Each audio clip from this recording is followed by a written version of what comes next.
All right, today we're going to continue with what we've been learning about swing, and in particular how to display text that we now can get from a file.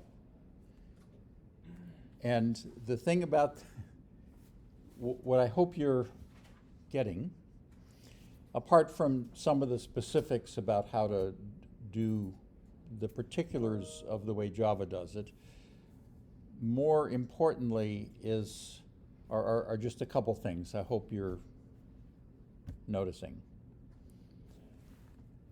Perhaps the most important thing is this idea of incremental development. Like, what I'm doing is I'm implementing one feature or one property, and then testing it, and then noticing where the shortfall is, and then fixing that, and then after I fix that, notice where the next shortfall is. Question? Can you go over a better way to do that in, like, for example, our lab? I probably put 40 hours into this lab, and I can't even test it because it ties into everything else, and I'm stuck. Like, because you're doing everything in a main, that's why it's easier. Like, you're doing a simple example where this is 2 files plus a main that's supposed to do all these things. I don't understand, like, the best way to test those things. If I could just make one little correction, I'm not doing things in a main. The main has not been edited since it was first done. This is the main, and this But is... it's in the same file as the rest of your program, right? That's true. It happens to be in the same file. If it was in a different file, it wouldn't change anything. The fact is, it's in a different class. That's the key. And with regards to the to the assignment, there are ways to test the individual pieces, but yes, you have to kind of put it together. In fact, the previous assignment kind of had a bit of logic that you need to, or you could have simply taken out and put in a different place, pretty much almost lock, stock, and barrel. There it was done in the main method, but there in the main method, the idea is that you were kind of testing out this particular piece of logic. In that case, it was how to grab a file from the internet, unzip it, and then, based upon what you knew about its structure, to turn it into these movie objects. Now that was, so having done that, then that piece of code could be basically that piece of code is what needs to go into the get method of the movie builder. So that's one piece. So I know that probably doesn't address the whole thing. I mean, it certainly wasn't. I mean, it was not designed to take 40 hours. I mean, I can promise you that. So. But it does. And well, you're raising a good point. Sometimes it's not completely possible to do that. However, in most cases, it is. And the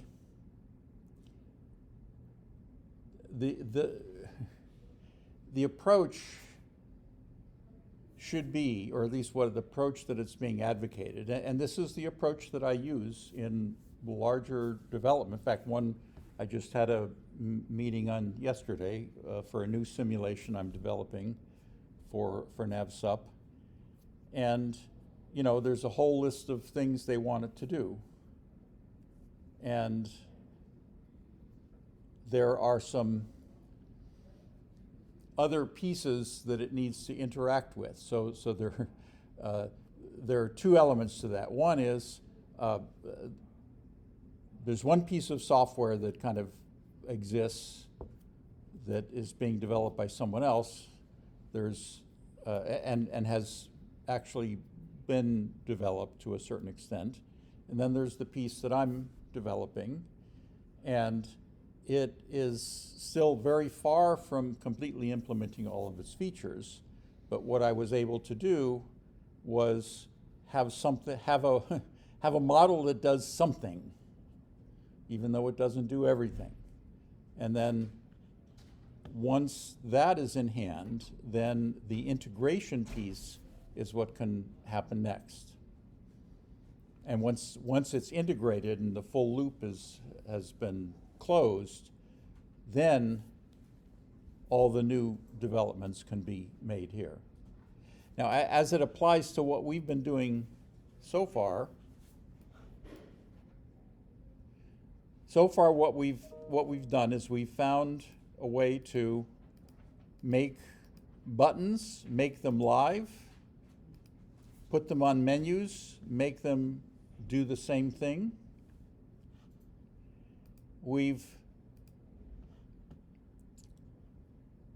made the user experience a little bit more user-friendly in the sense that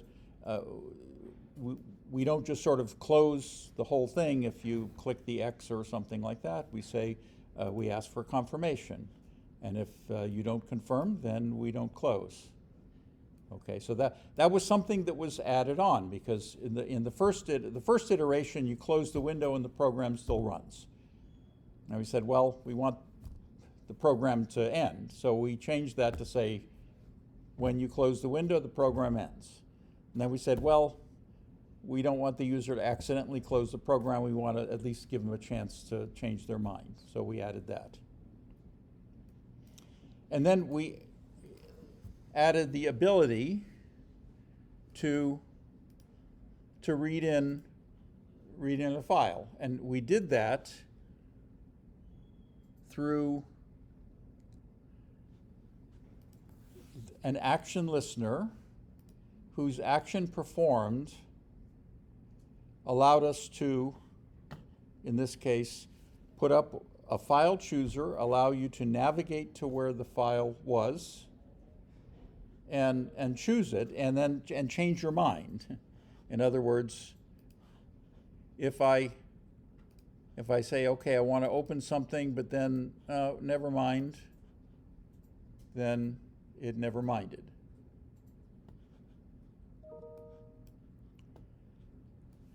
Okay, so let's look at this a little further. What kind of thing now? Okay, so in other words, we have implemented the ability to open up a text file and display that text file in the window. Now, what would happen if we opened up another file? Okay, so it's like we've implemented that kind of, and we've tested that. And if we open up another file, then look at what happens. What happens is that file gets added to what we had.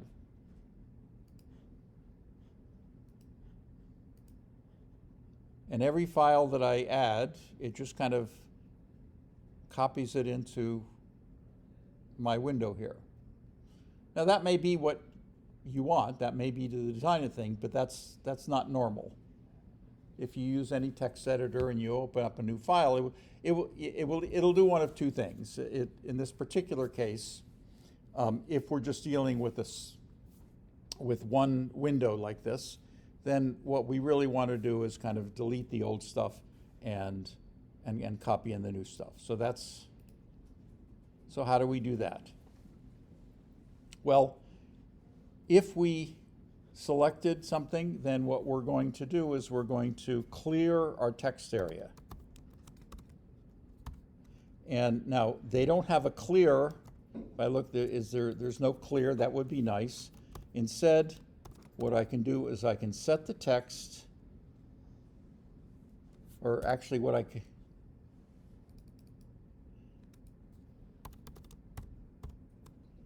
to the empty string. So now, when I run it, if I open one, and if I open another, then I don't get the other ones. Okay, so that's been fixed. Now let's open another file. Okay, here's one that we downloaded. And, okay, there's something to notice here. It's like I have all this text, and most of it is kind of rolled off the other end, and I can't see it. I mean, I can if I expand the window, but this kind of goes way beyond that. Well, what is going on with that? What do you expect if I see more text than the window can hold?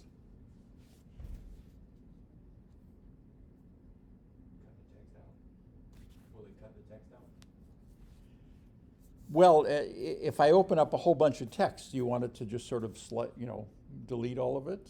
I mean, what do you? You need like a scroll? Yeah, like a little. I want like a little scroll bar, right? Now, the reason I'm pointing all these out, a lot of things that we just take for granted in our applications aren't there. They don't just happen magically. Everything that you encounter in every piece of software that you use is there because some programmer put it there. And if they didn't put it there, then you get these weird user experiences. So how can I do that? Fortunately, Java has a nice way of doing that. If I can find my place where I define my text window. Where are you? There it is. There's my text area. So Java has something called a scroll pane.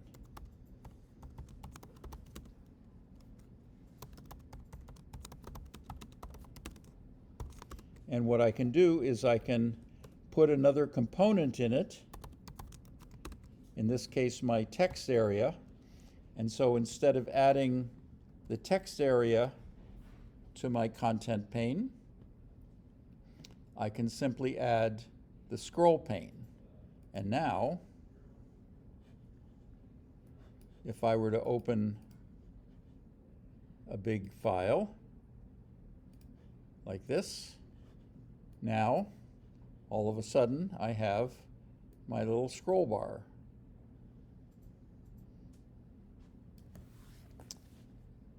Okay, but that has also introduced another little weird thing. And the weird thing is that when you open a text file like that, you expect the cursor to be at the top and not at the bottom the way it is, right? So I want the cursor to be at the very top. So how can I do that? I can do that by, after I read the whole thing in,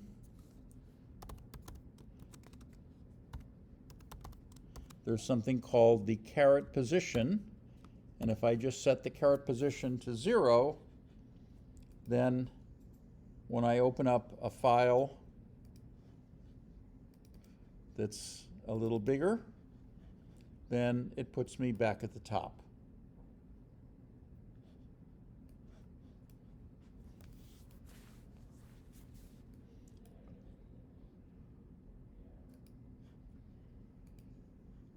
Okay, so that's, again, just incremental stuff where, I mean, if you're, now the chances are, the idea of this isn't that you're going to write a text editor or something, although this is actually a nice minimalist text editor with a little bit of extra work. If Microsoft Word is kind of like, shooting a gnat with a shotgun, and you just want to create little text files, especially like if you're doing something like writing a script, writing like a batch file or something like that, then most text editors are kind of screwy in that regard. For example, even like Notepad on Windows, they try to make it rich text, or they'll do some weird stuff to it. So I've had trouble using WordPad in writing bat files. Okay, so then I'm going to commit this because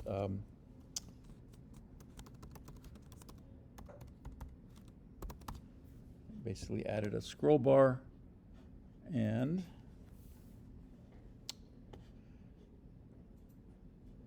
okay, so what's the final piece I want to look at here for this in our little excursion through Swing is what's the opposite of opening a file? Saving a file.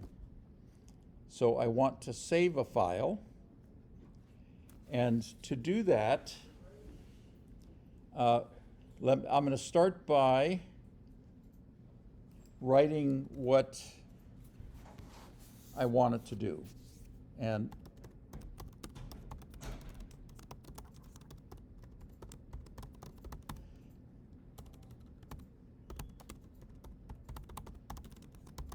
that's going to be another action listener. I'll call it save action listener just to make it clear what it's doing. Oh, wait. Before I do that, there's one more thing I wanted to do with this. Now, this will actually open things that aren't text files. So if I want to open like one of these movie jobs, then it takes a little while, but obviously it's not text, so it's a bunch of gobbledygook. Notice it took a little while. Okay, so what that suggests is that if I'm opening up a file and it happens to be a large file, I want to put that in a separate thread. So how do I put this in a separate thread? So here I'm going to be refactoring my open listener and adding the ability to put it in a thread. So I'm going to make it implement runnable, and I'm going to put all this open stuff, or most of the open stuff, into the run method. So what is it I want to put there? Well, I don't want to put the file chooser stuff there, because all of that is graphics. That's going to be in the graphics thread. All this stuff underneath, though, is like getting the URL, all the scan. These are all things we've done without a user interface. And so these are things which are best done in a separate thread. So all of this I'm going to move to my run method.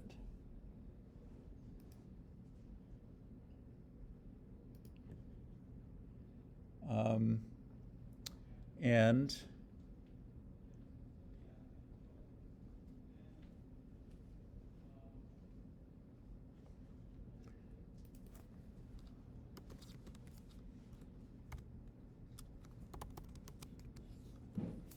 now here, because notice that I got a red squiggly because the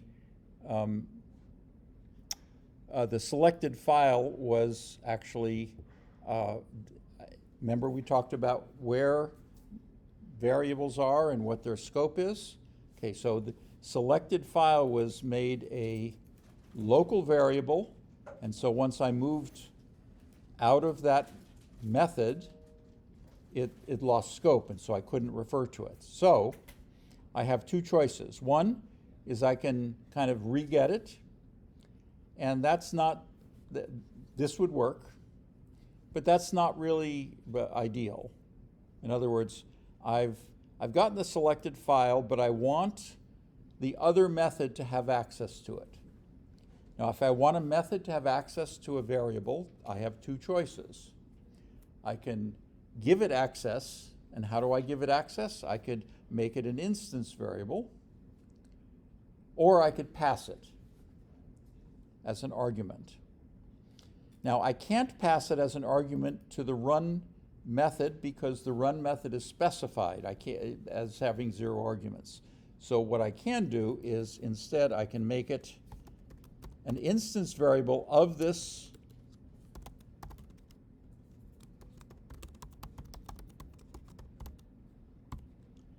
of this inner class. And so now it's the selected file, and I don't need to get it here because now I can simply refer to it. Okay. Only now I need to run it through an executor. So now, since I'm going to be doing this both with the open and the save, I need to have both classes have access to that.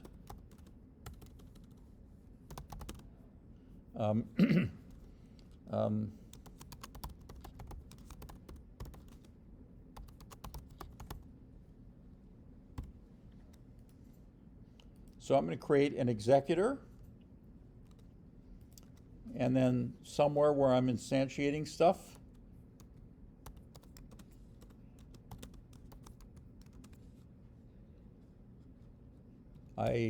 we can get a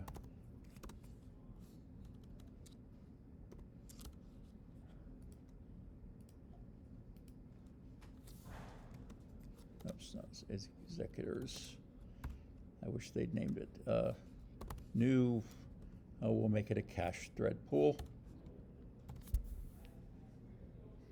Okay, so now I have an executor, which I can, where are we here? So after I've selected it,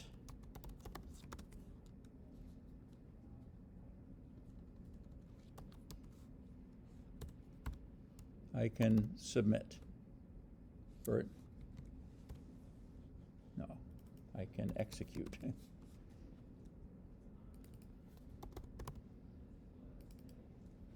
I want to submit. Okay, so I'll submit this to the executor, and now it will run in a separate thread, so that even if I'm opening, I mean, what that will do is even if I'm opening kind of a large file like the one I was trying to do before, notice how much more quickly it's doing it. I mean, obviously I'm not going to open something like that, but if it's a large file, then I put it in a separate thread instead of on the graphics thread. That's where it was before. So in other words, the way to do that is to implement the runnable in this particular case and do the run. That's one. If there was something that I wanted to return from it, then I would use a callable. But here the runnable is sufficient.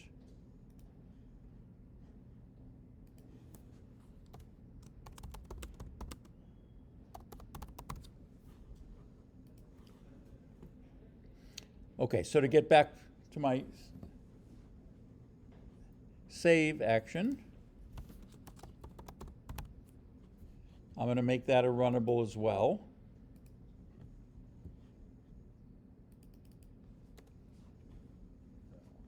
So how do you save a file? So again, we have, like in NetBeans, for example, like if I go to save, if I go like a save as, it brings up a dialog, and then if I cancel, then it does nothing. So I want that possibility. The way to do that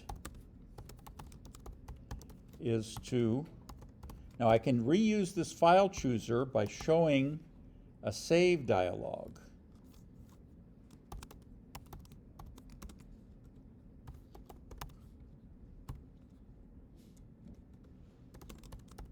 And again, if the user choice is equal to approve,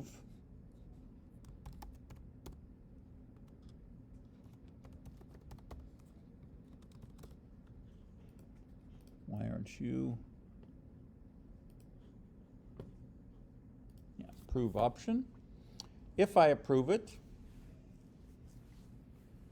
then again, I want an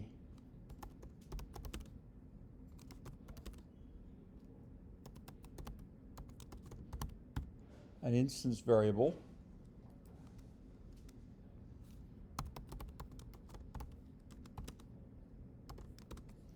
that will get the selected file.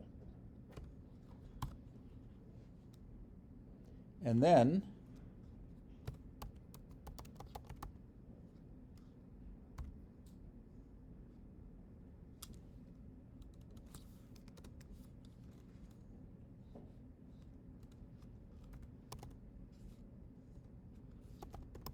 I'm going to submit this to it. Okay, and I see what the problem was. I misspelled this. Let's rename Executor to that. Okay. So, and we've already done this. There are a number of different ways to do it. One way that we've done is to also convert it to a URL.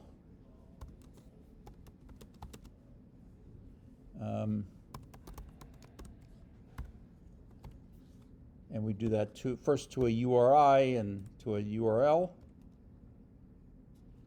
And there are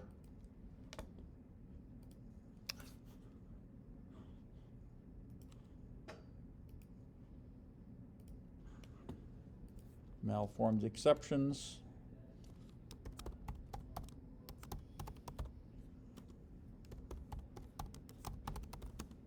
The URL, if you remember, we can open the stream, so this is all stuff we've already done. And we can add a catch clause. And now we can define, oh no, I'm sorry. Sorry, I'm not reading, I'm writing.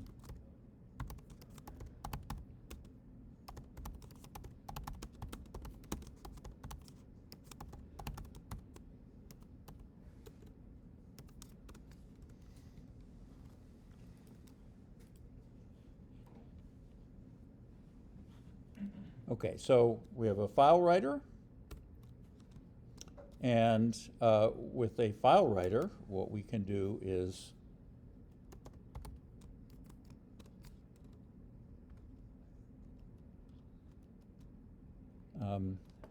well, we can actually, again, there are better ways to do this, but we can just sort of blob all the data on that from our text area, get the text.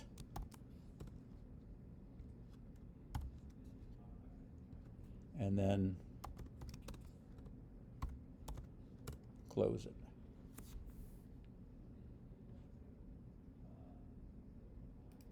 So we actually don't need that at all.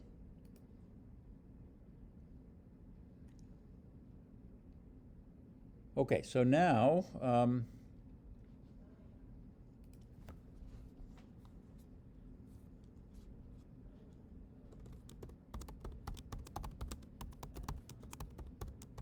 let's add a save menu item.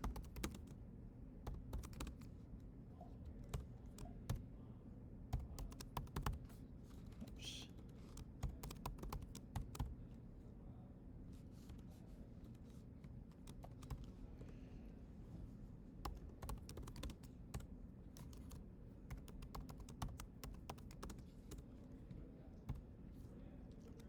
And then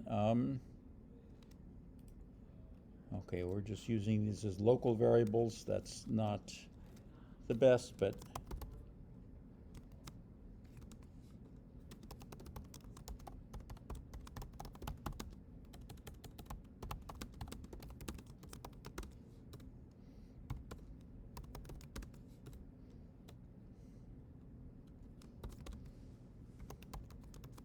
and we add it as an action listener.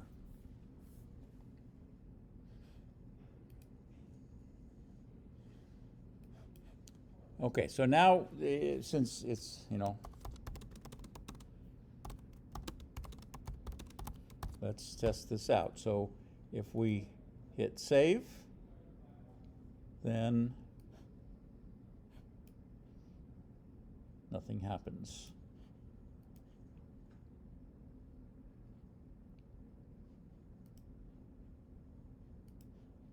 Why did nothing happen? Save action listener. Oops.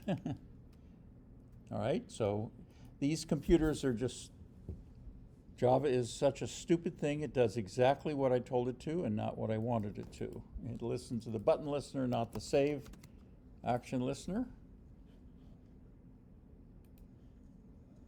Let's try that again.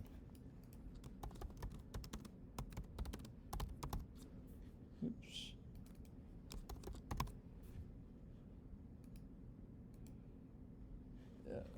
Pointer exception. Why is it null pointer exception? As I said, that's always the best thing to do. Why did it get a null pointer exception? Well, again, look. Why? Because the file chooser was not instantiated yet. So I pull the same trick as before. If the file chooser is null,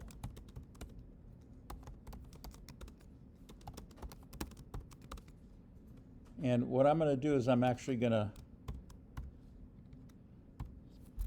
dot means the current directory, so I'm going to put it where that just makes it a little more convenient. Otherwise, it puts me at the top of my user directory, which I don't want. Okay, so now let's get this working. Okay, so now it presents me with something.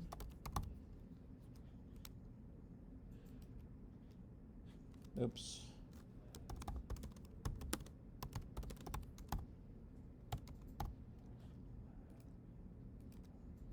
And let's try that and let's see if it actually did something. So here's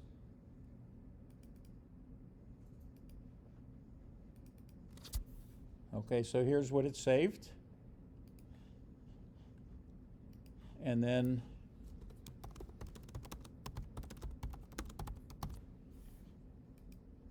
I can save it again on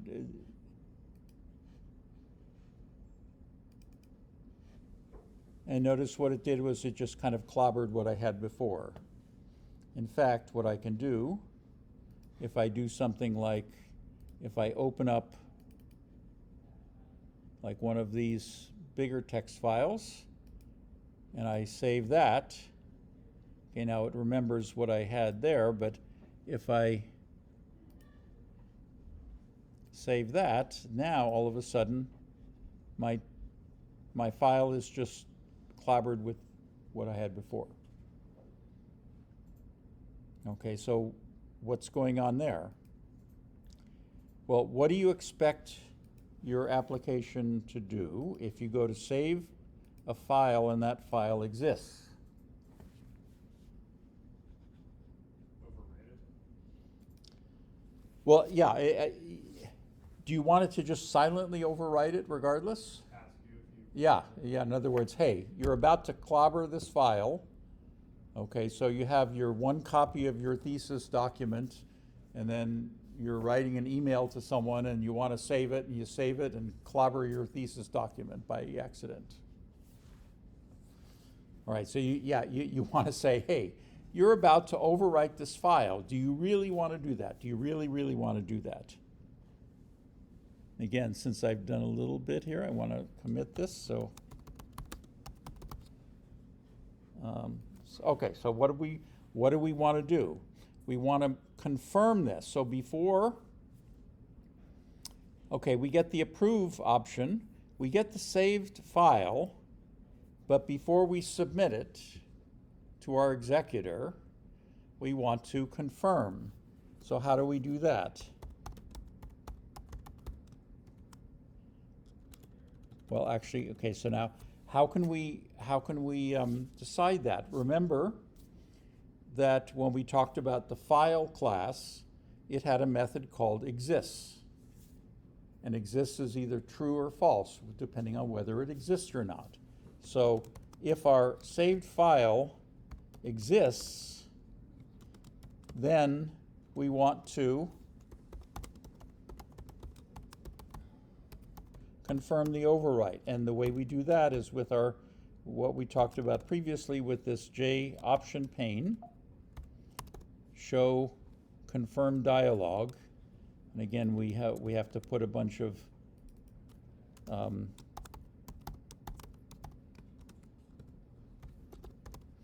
okay, the parent you generally want to be the outer class in this. And the message we want to say is something like file exists, overwrite. And as this is the title. And then we want the OK cancel option.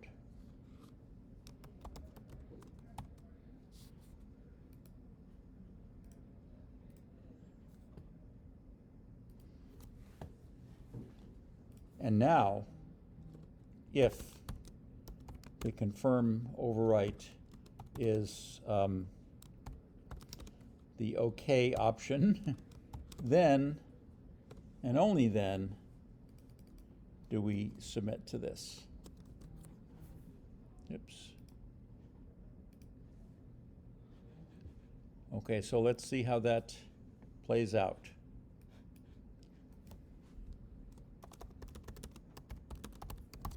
So let's go to try to save it. And here's where we're trying to save it, and we want to say, the file exists, overwrite. And if I say no, then it doesn't. Let's check that. Okay, the last time we did it, it printed all that stuff there.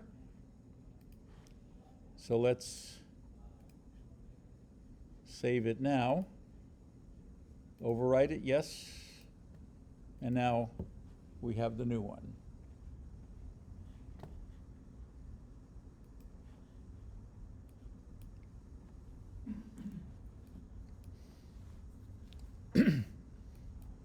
And in the meantime, all these other things are kind of happening.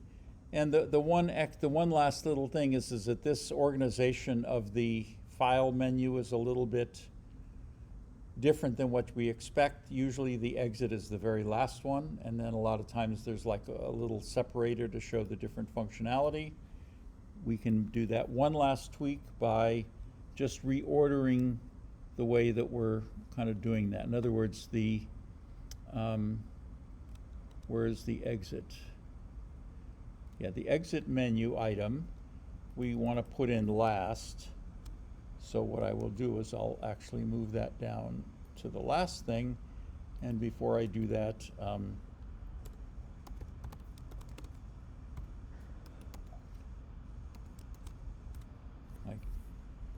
just add when you add a separator to the file menu, then I'll show you what that does. Okay, so now we have open, save, and then see that little line there. So now it looks a little bit more like what we would expect. Okay, but the point of all this is not so much the end results, but first what the process was. In other words, in this particular case, we're kind of going after like a minimalist text editor. Why would we want to do that? Well, just as an exercise. In order to make these widgets live, we use these action listeners. And that listener thing is a very powerful concept that we're actually going to go into, not so much with graphical interface things, but in a more abstract way in the simulation class next time. So the idea is if one object sort of fires these events and some other object listens for them, then that's a different way of communicating than invoking a method. That's I mean, deep under the hood, that's kind of what goes on, but conceptually it's a very, very different thing. The thing with a user interface like this, it's highly nonlinear. And unlike the kind of programs where you start at the top and you just execute line of code till you hit the bottom, here it's like, what is the user going to do next? You have no idea. It's completely nonlinear. Every time you run this, the sequence of events could be very, very different. And so that's why this listener thing is so powerful, because the listener thing is just, it's not sitting there polling. It's not saying, have you clicked me? Each button is not going, have you clicked me yet? Have you clicked me yet? Have you clicked me yet? It's just sort of, it's being utterly passive. It's not consuming any CPU resources until the user does something. When the user does something, this creates an action event which gets sent to the action listener, and in fact, all action you can have more than one action listener for these things. Just as it's not waiting to say, have you opened a file yet? Did you open a file yet? Did you open one yet? No.